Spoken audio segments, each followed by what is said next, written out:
अस्सलाम वालेकुम स्टूडेंट्स। तो लास्ट लेक्चर में हमने क्या बात डिस्कस की थी? हमने ये बात डिस्कस की थी कि हमारे पास जो बैक्टीरियोफेज का स्ट्रक्चर है वो कैसा होता है। हमने डिटेल में इस बारे में बात की थी कि इसका एक पार्ट होता है जिसको हेड कहते हैं, जिसके अंदर हमारे पास बैक्टीरियोफेज का डीएनए प्रेजेंट होता है। डबल स्टैंडर्ड भी हो सकता है, सिंगल स्टैंडर्ड भी हो सकता है, तो लेकिन ज्यादातर डबल स्टैंडर्ड होगा। तो डबल स्टैंडर्ड उसके अंदर डीएनए पड़ा होता है, एक उसका नेक रीजन होता है, कॉलर रीजन होता है, एक हमारे पास उसकी दुम होती है जो कि हेलिकल शेप में होती है। किस शेप में होती है? हेलिकल। यह एक कोसाहेड्रल हेड था या फिर हेक्सागोनल हेड इसको कहा था, और ये जो टेल थी उसकी वो हमारे पास हेलिकल टेल थी, जिसके अंदर एक हॉलो ट्यूब थी, मतलब एक पाइप सा था, और उसके गिर्द जो फाइबर्स थे प्रोटीन के वो जुड़े हुए थे, मतलब लिपटे हुए थे टेल के हेलिकल की फॉर्म में। और साथ में उसके हमारे पास क्या थे, जो तकरीबन 6 मतलब मैक्सिमम इसमें 6 हमारे पास डिफरेंट प्रोटीन्स होते हैं, जिसको टेल पिन्स बोलते हैं या फिर जो टेल पिन्स बोलते हैं। और इसको क्या कहें, जो दुमों के साथ लटके हुए 3 इसकी टांगे होती हैं, 3 इस साइड पे 3 इस साइड पे, इसको टेल पिन्स बोलते हैं। और ये हेलिकल जो टेल है ये और टेल पिन्स ये दोनों आपस में एक स्ट्रक्चर के जरिए जुड़े होते हैं, जिसको हम बेस प्लेट या फिर एंड प्लेट बोलते हैं। तो ये हमारे पास जो लास्ट लेक्चर था उसका एक रिव्यू मैंने दिया कि ये चीज हमने कर ली। आज हम जो पढ़ने जा रहे हैं, आज हम ये पढ़ने जा रहे हैं कि हमारे पास लाइफ साइकिल क्या है बैक्टीरियोफेज का। Life cycle of bacteriophage. Bacteriophage हमने देखो स्ट्रक्चर में इस बात को डिस्कस किया था कि बैक्टीरियोफेज का मतलब होता है बैक्टीरिया ईटर या बैक्टीरिया को खाने वाला। हेरेल ने 1917 में ये जो चीज थी वो हमारे पास इसको नाम दिया था बैक्टीरियोफेज का, जबकि 1950 में हमारे पास फ्रेडरिक वॉर्ड जो था उसने इस बैक्टीरियोफेज को डिस्कवर कर लिया था। ये उसके डिस्कवरी में था। नाम इसका क्या है हमारे पास? Bacteria eater. तो मतलब वो ग्रुप ऑफ वायरसेस जो कि बैक्टीरिया को या आर्की को हमारे पास इफेक्ट करते हैं, इन्फेक्ट करते हैं, उसको बोलें कि बैक्टीरियोफेज।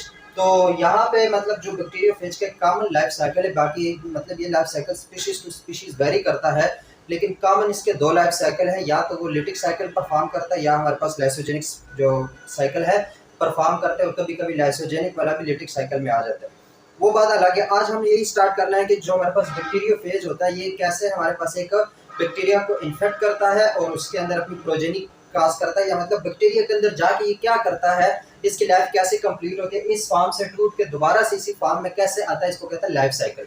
इसको क्या कहते हैं? Life cycle. सो शुरू करते हैं सबसे पहले life cycle of bacteriophage. Life cycle of bacteriophage की अगर बात करें तो हमारे पास बैक्टीरियोफेज 2 तरह के लाइफ साइकिल को ओबे कर सकता है, मतलब कुछ स्पीशीज एक को करेंगे, कुछ स्पीशीज दूसरे को करेंगे। बैक्टीरियोफेज कोई एक वायरस नहीं होता, इसमें बहुत सारे वायरसेस हैं जो डिफरेंट काइंड ऑफ बैक्टीरियाज को इन्फेक्ट करते हैं। तो उसमें से कुछ वायरसेस एक लाइफ साइकिल को ओबे करेंगे, कुछ दूसरे को ओबे करेंगे, कुछ ऐसे वायरसेस होंगे जो कि पहले तो एक लाइफ साइकिल में होंगे लेकिन फिर किसी वजह से वो दूसरी लाइफ साइकिल में आ जाएंगे। तो हमने वही बातें अभी डिस्कस करनी है इस लेक्चर में इंशाल्लाह। तो क्या है हमारे पास बेसिकली 2 लाइफ साइकिल को ये ओबे करता है। एक को हम कहते हैं लिटिक साइकिल, क्या बोलते हैं? Lytic cycle. और दूसरा है हमारे पास लाइसोजेनिक साइकिल। एक हमारे पास क्या है? लिटिक साइकिल है, और एक हमारे पास क्या है? लाइसोजेनिक साइकिल है। तो आज हम इस जो लेक्चर है इसमें हम इंशाल्लाह कोशिश करेंगे कि लिटिक साइकिल जो है उसको कम्प्लीटली डिस्कस कर ले, क्योंकि ये काफ़ी इंपॉर्टेंट लाइफ साइकिल एग्जाम के पॉइंट ऑफ व्यू के हवाले से भी और इंट्री टेस्ट के पॉइंट ऑफ व्यू के हवाले से भी, और वैसे भी इसमें कॉन्सेप्ट थोड़े से ज़्यादा हैं। जब उसकी समझ आ गई तो फिर लाइसोजेनिक को समझना कोई मुश्किल बात नहीं है कि उसी के मुकाबले में हम फिर लाइसोजेनिक को भी समझ सकते हैं। लेकिन आज हमारा जो मेन फोकस होगा वो किस पे होगा? लिटिक साइकिल ऑफ बैक्टीरियोफेज पे। तो आज हमारा क्या होगा? Lytic cycle of bacteriophage. यहाँ पे मैं लिटिक लिख लेता हूँ। अब लिटिक के बारे में थोड़ा सा समझो। जो लिटिक साइकिल होता है इसका एक दूसरा नाम भी है लिटिक साइकिल। इसको हम कहते हैं master slave relationship. Master slave relationship. जैसे एक गुलाम पुराने जमानों में, एक गुलाम कह रहा हूँ, एक मालिक अपने गुलामों के साथ पुराने जमानों में जो सलूक किया करते थे उसी तरह का कुछ सलूक यहाँ पे वायरस बैक्टीरिया के साथ करने वाले। यहाँ पे वायरस मास्टर के तौर पर होगा और जो बैक्टीरिया वो स्लेव के तौर पर होगा। या इसको एक और दूसरा नाम भी दिया जाता है विरुलेंट साइकिल। क्या नाम है? Virulent cycle. जो बैक्टीरियोफेज का लिटिक साइकिल है उसको मास्टर स्लेव रिलेशनशिप भी बोलते हैं और विरुलेंट साइकिल भी बोलते हैं। तो विरुलेंट से नाम ही पता चल रहा है कि ये हमारे पास थोड़ा सा हैवी टाइप का बैड कैरेक्टर है, मतलब ये बैक्टीरिया को गुलाम बना के छोड़ेगा। कैसे छोड़ेगा उस चीज को समझना है कि ये जो बैक्टीरियोफेज है ये बैक्टीरिया के पास जाके क्या करेगा, किस तरीके से करेगा और क्या क्या होने वाला है, आज वो हमने इंशाल्लाह डिस्कस करना है। सो सबसे पहले हम लेते हैं एक बैक्टीरिया। बिलफर्ज मैंने एशरिका कोलाई ले लिया, ई कोलाई ले लिया। क्या है हमारे पास? एक बैक्टीरिया है। उस बैक्टीरिया को मैं यहाँ पे कर लेता हूँ ड्रा।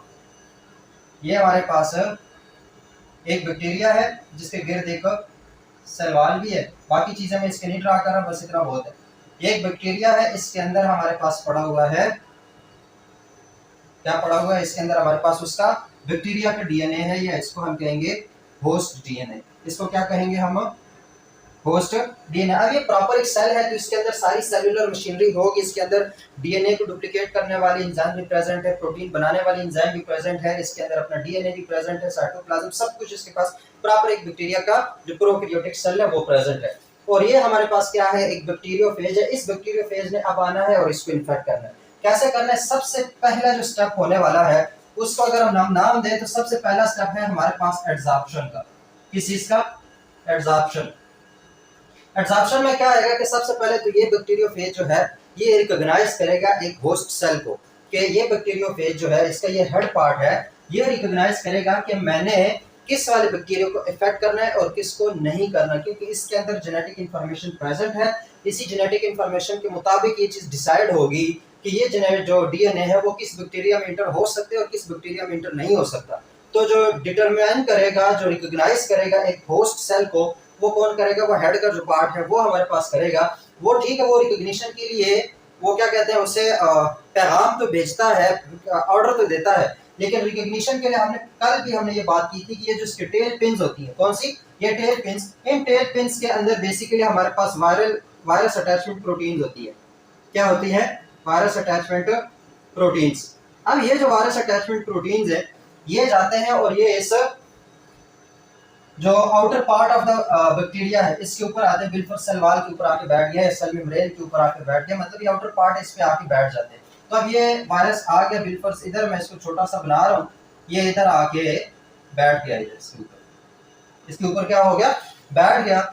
इसको कहते हैं एड्सॉर्प्शन के। अब ये हमारे पास ये वायरस अटैचमेंट जो प्रोटीन्स है वो यहाँ पे ये सेल वॉल के ऊपर जो कुछ रिसेप्टर्स होते हैं, कुछ स्पेसिफिक प्रोटीन्स होते हैं, या कुछ स्पेसिफिक ग्लाइकोप्रोटीन्स होंगी, या कुछ स्पेसिफिक हमारे पास जैसे पिलाई वगैरह हो सकते हैं, तो सिर्फ स्पेसिफिक स्ट्रक्चर्स होंगे जिसको रिकॉग्नाइज करेंगे हमारे पास ये टेल पिन्स। ये टेल पिन्स उनको रिकॉग्नाइज करके उनके साथ चुमड़ जाती है। तो एक वायरस जो है वो आके लैंड कर जाता है सरफेस ऑफ द बैक्टीरिया पे, इसको कहेंगे लैंडिंग। एक वायरस जो है वो लैंड करके on the surface of bacteria Escherichia coli, इसको क्या देते हैं, लैंडिंग हो गई, ये इसके ऊपर आके बैठ गया, एड्सॉर्प्शन हमारे पास हो गई है।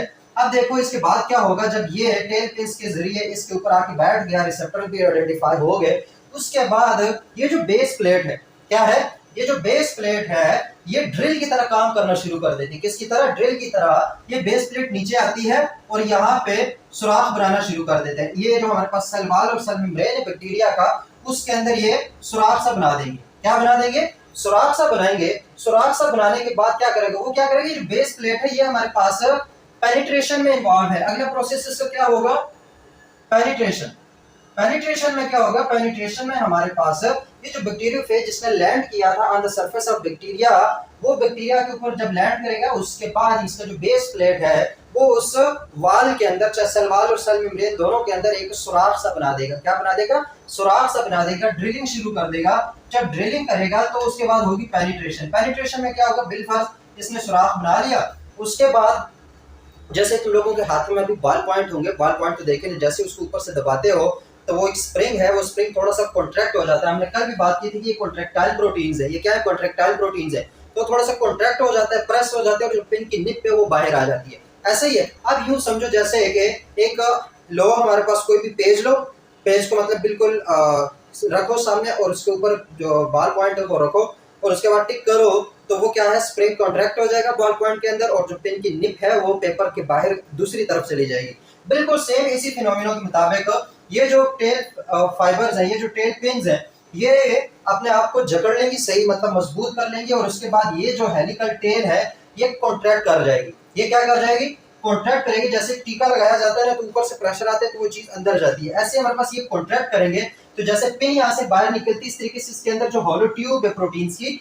वो अंदर आ जाएगी। तो यहाँ पे होल तो पहले से बना हुआ था, तो जो कॉन्ट्रैक्ट करेगा तो ये जो अंदर तुम लोगों को ब्लैक ब्लैक ट्यूब नजर आ रही है ये बिल्कुल अंदर आ जाएगी। ऐसे ऐसे क्या हो जाएगी, अंदर आ जाएगी। जैसे ही ये अंदर आ जाती है उसके बाद ये जो डीएनए है, कौन सा वाला, ये वायरस का जो डीएनए है, ये वहां से क्योंकि कॉन्ट्रैक्ट हुआ था तो ये सीधा इस ट्यूब के जरिए अंदर आ जाएगा। ये जो वायरस का डीएनए पेनिट्रेशन के बाद क्या करेगा, सीधा जैसे ये ट्यूब इंटर हो गई, रास्ता उसको मिल गया, तो वहां पे जो वायरल डीएनए है, इसको मैं ग्रीन बना रहा हूँ, ये वायरल डीएनए इंटर हो गया इस साइटोप्लाज्म के अंदर या बैक्टीरिया के अंदर, एंट्री हो गई किस चीज की, वायरस के जीनोम की। अब यहाँ पे बैक्टीरियोफेज एक डीएनए है, वायरल डीएनए जो है वो अंदर आ गया। कैसे अंदर आ गया वो चीज मैंने बता दी है, ये कॉन्ट्रैक्शन हुई और वो ट्यूब जो है वो अंदर पहले ड्रिलिंग हुई, सुराख बना, उसके बाद वो ट्यूब अंदर चली गई और ये वाला जो सारा हमारे पास हेड के अंदर जीनोम था उसका, वो सीधा चला गया किसके अंदर, एक बैक्टीरिया के अंदर चला गया। जैसे ही बैक्टीरिया के अंदर चला जाता है फिर ये वाला सारा जो है ये खत्म हो जाता है, अब इसकी कोई जरूरत नहीं है, ये डिग्रेड हो जाता है, इसकी कोई जरूरत नहीं,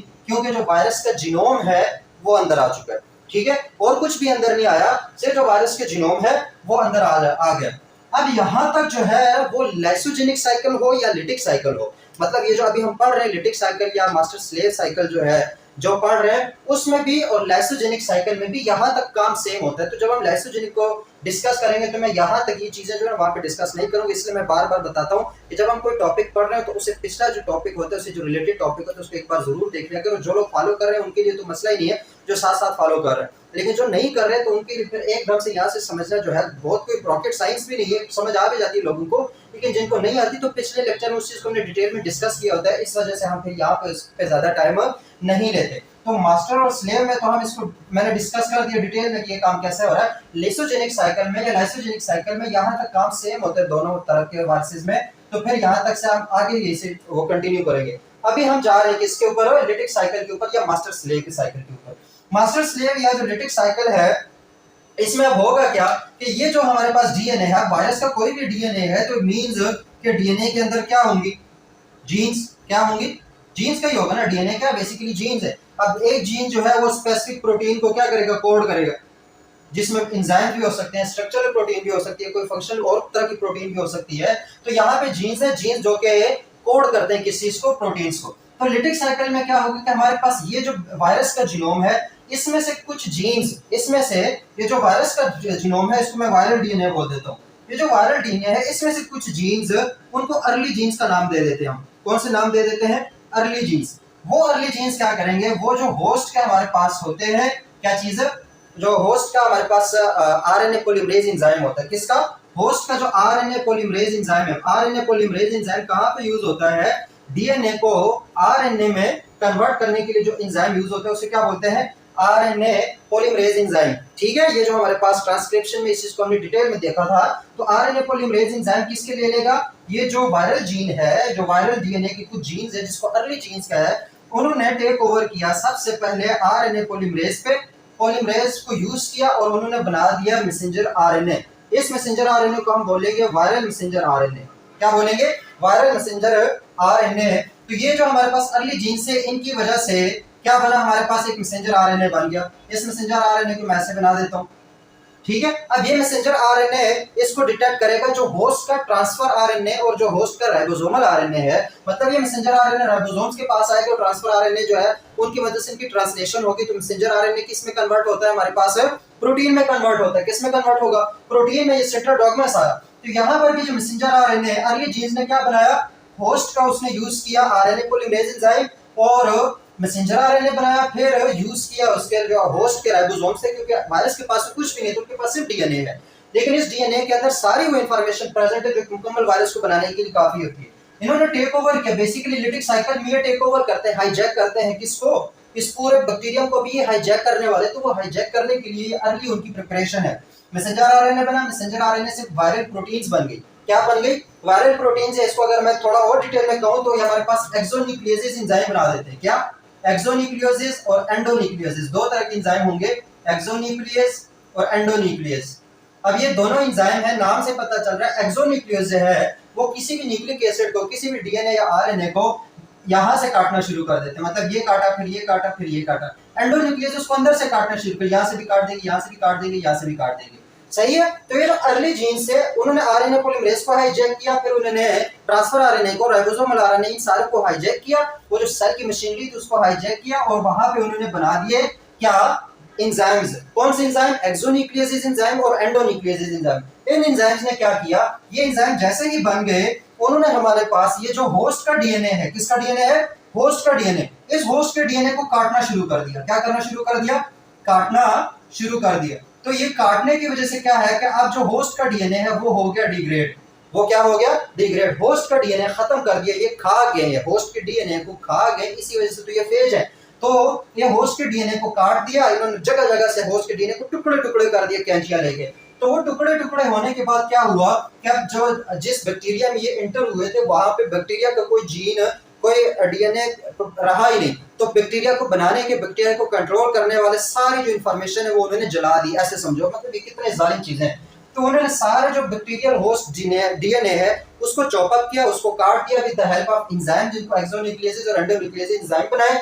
इन दोनों को मिला के अगर हम सिंपल लफ्जों में कहते हैं इनको कहेंगे अर्ली प्रोटीन्स। इसको क्या कहेंगे? Early proteins. ये जो एक्सोन्यूक्लियस और एंडोन्यूक्लियस थे इनकी इंफॉर्मेशन किसके पास थी? इस वायरस के जीनोम के पास थी। उसकी वजह से क्या हुआ? सबसे पहले हमारे पास जो होस्ट का जीनोम है वो इन्होंने डिग्रेड कर दिया। होस्ट का जीनोम क्या हुआ? डिग्रेड कर दिया। बिलफर्ज ये होस्ट का जीनोम था और ये टुकड़े टुकड़े हो गया, अब ऐसे ही पड़ा हुआ है इसके अंदर। लेकिन मेन जो हमारे पास यहाँ पे इस वक्त जो जीनोम पड़ा हुआ है वो किसका पड़ा हुआ है? ये वाला। ये हमारे पास जो वायरस का जीनोम है वो कंप्लीटली पड़ा हुआ है, बाकी होस्ट का जो जीनोम है वो खत्म हो गया। तो यहाँ पे आके अब फुल कंट्रोल किसके पास है? फुल कंट्रोल किसके पास है? वायरस के जीनोम के पास है, क्योंकि जो बैक्टीरिया के जीनोम है वो तो फारग हो गया। तो फुल कंट्रोल यहाँ पे वायरस के पास है। तो अब ये हो गया मास्टर। ये क्या हो गया?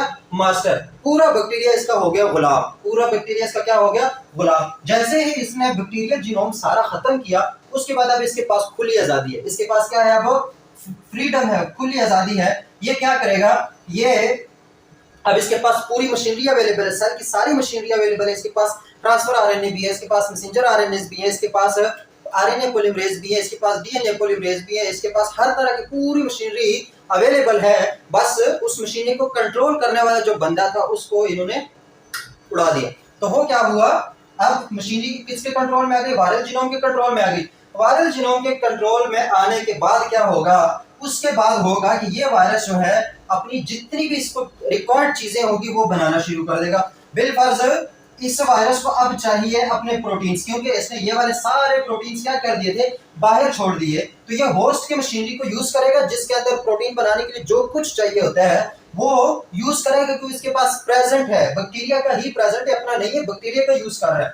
तो वो यूज करके मेरे पास बिलफर्ज वो प्रोटीन बनाना शुरू कर देगा। कुछ कैप्सोमर्स बनाएगा, ऐसे क्या बनाना शुरू कर देगा? कुछ कैप्सोमर्स बनाएगा, कुछ हेलिकल प्रोटीन्स बनाएगा, कुछ पिन्स बनाएगा, ऐसे जो टेल पिन्स होती है, कुछ ट्यूब्स बनाएगा जो कि अंदर होंगी, कुछ कैप्सिड से बनाना शुरू कर देगा। तो ये सारे प्रोटीन्स जो है वो बनाना शुरू कर देगा।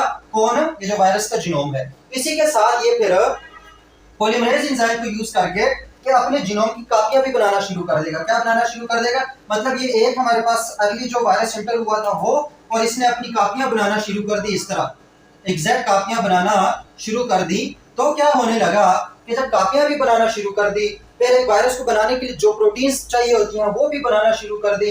तो फिर अब क्या है कि अब ये जो सेल है, ये जो बैक्टीरिया के सेल है, ये अंदर से कमजोर होना शुरू हो जाएगा। मतलब इसके अंदर अब ये जीनोम के अंदर ही डिफरेंट जीन्स है। जैसे ये जीन्स थे जिन्होंने ये वाली प्रोटीन्स बनाई थी, सिर्फ कुछ जीन्स होंगी जो कि ये वाली प्रोटीन्स बनाएंगे, कुछ जीन्स ये बनाएंगे, कुछ जीन्स ये बनाएंगी, ठीक है। और ये हमें हर वायरस के लिए हमारे पास क्या है?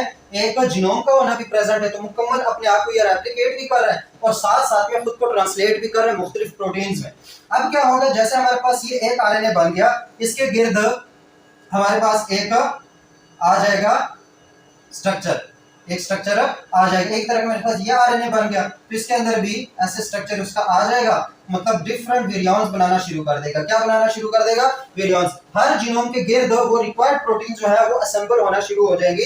और हमने पहले लेक्चर में कहा था कि जैसे भी ये प्रोटीन्स बन जाए तो फिर उनको आपस में जोड़ने के लिए कोई खास मैकेनिज्म की जरूरत नहीं होती, बल्कि मैग्नेट की तरह ये प्रोटीन्स एक दूसरे के साथ मिलकर कैप्सिड भी बनाएंगे, मिलकर हमारे पास हेलिकल प्रोटीन्स भी बनाएंगे, टेल भी बनाएंगे। तो होगा क्या कि अब अगर मैं थोड़ा अंदर की तरफ गया तो मैं समझाने की खातिर बता रहा था, तो ये जो ये वाला पार्ट है ये अलग असेंबल होगा ऐसे। मतलब ये ट्यूब है और उसके अंदर ये हेलिकल ट्यूब बन गया, ये बेस प्लेट भी बन गई और ये पिंस भी बन गए। ये अलग से असेंबल हुआ। ये जो हेड वाला स्ट्रक्चर है जिसके अंदर अभी मतलब ये हेड बन गया, इसके अंदर फिर एक वायरल जीनोम इंटर हो गया, ये अलग से असेंबल हुआ। फिर ये दोनों आपस में जुड़ जाएंगे। यहाँ पे क्या हुआ? आपस में जुड़ गए और उन्होंने मुकम्मल एक दोबारा से वेरियन बना दिया, एक इन्फेक्शियस पार्टिकल बना दिया। तो ये तकरीबन 200 से 400 कि करीब हमारे पास डिफरेंट विरियॉन्स जो है वो एक ही सेल के अंदर बना देगा, और ये सारा काम होगा विद इन 15 टू 20 मिनट्स। जैसे ही एक वायरस ने बैक्टीरिया को इन्फेक्ट किया, उसके 15 से 20 मिनट बाद जो है बैक्टीरिया का ये हशर हो चुका होता है। ये तो सारा काम किया। इसके पास कुछ ऐसे जीन्स होते हैं जो कि प्रोटीन्स बनाती हैं, कौन से वाली, राइबोजाइम प्रोटीन्स। कौन सी? राइबोजाइम और राइबोजाइम को लाइसोसोम की प्रोटीन्स बनाती है, लाइसोजाइम उसे बोलते हैं। क्या बोलेंगे? Lysozyme proteins. अब ये लाइसोजाइम प्रोटीन्स जो है इनका काम क्या होता है, जैसे एक पूरे घर को उड़ाना हो या पूरी बिल्डिंग को उड़ाना, तो जगह जगह पे बॉम्ब फिट कर देते हैं मूवीज में। इस तरीके से लाइसोसोम प्रोटीन जो है ये जगह जगह पे खुद को क्या कर लेंगे, फिट कर लेंगे। ऐसे जो इनसाइड ऑफ द बैक्टीरिया है उसमें सेल वॉल की साइड पे, मतलब ये जो सेल वॉल है इसके अंदर वाली साइड पे खुद को फिट करना शुरू कर देंगे। तो इनसे होगा क्या कि लाइसोजाइम प्रोटीन की वजह से वो जो बैक्टीरिया सेल वॉल है वो हो जाएगी डिग्रेड, वो क्या हो जाएगी, कमजोर हो जाएगी, खत्म हो जाएगी। जैसे ही बैक्टीरियल सेल वॉल खत्म हो गई, अंदर होगा एक धमाका। धमाका हो गया। धमाका होने के बाद जो बैक्टीरिया का सेल था वो तो तबाह बर्बाद हो गया। अंदर से निकलेंगे ये जो उन्होंने डिफरेंट विरियॉन्स बनाए थे या जो डिफरेंट इंफेक्शियस पार्टिकल्स बनाए थे, ये पार्टिकल उनमें से दोबारा निकलेंगे इस फॉर्म में। एक फॉर्म में दोबारा निकले, हमारा लाइफ साइकिल कंप्लीट होगा, क्योंकि अब ये वाला पार्टिकल जो है ये जाके किसी और बैक्टीरिया को इन्फेक्ट करने के काबिल हो चुका है। तो ये सारा जो रिलेशन था ये हमारे पास लिटिक साइकिल था। लाइफ साइकिल ऑफ बैक्टीरियोफेजेस में ये क्या था, हमारे पास लिटिक साइकिल था, जिसमें उसने क्या किया, पूरा सेल भी बस्ट कर दिया। देखो लिटिक साइकिल में दो इंपॉर्टेंट काम हुए। एक तो हमारे पास जो बैक्टीरिया जो होस्ट का सेल है वो मुकम्मल बस्ट आउट हो गया, खत्म हो गया, डिग्रेड हो गया। दूसरा ये है कि हमारे पास जो वायरस का जीनोम था उसने टेक ओवर किया किसके जीनोम पे, होस्ट के जीनोम पे, और होस्ट के जीनोम को सबसे पहले उसने काट दिया, उसको खत्म कर दिया। जैसे ही होस्ट का जीनोम खत्म हो गया, अब इस जीनोम का कोई मुकाबला करने वाला है ही नहीं, तो इसको पूरी की पूरी मशीनरी, पूरा महल इसको मिल गया, जो चाहे ये करे। इसने अपने सारी औलाद प्रोजेनी बना दी, प्रोजेनी ने फिर वो बस्ट आउट हुआ लाइसोसोम के जरिए, प्रोजेनी निकल आई और अभी अगले दोबारा किसी और बैक्टीरिया को इन्फेक्ट करने के लिए तैयार है। तो ये तो था इन शॉर्ट जो हमारे पास लाइफ साइकिल ऑफ बैक्टीरियोफेज, जिसका लिटिक लाइफ साइकिल वो हमने आज डिटेल में डिस्कस कर लिया। अब इसमें कोई आसान काम नहीं होता, ये जो रिकॉग्निशन है ये कैसे होती है, ये वाला काम कैसे होता है, ये हाई लेवल पे इसके बड़ा एडवांस काम होगा आजकल इसमें।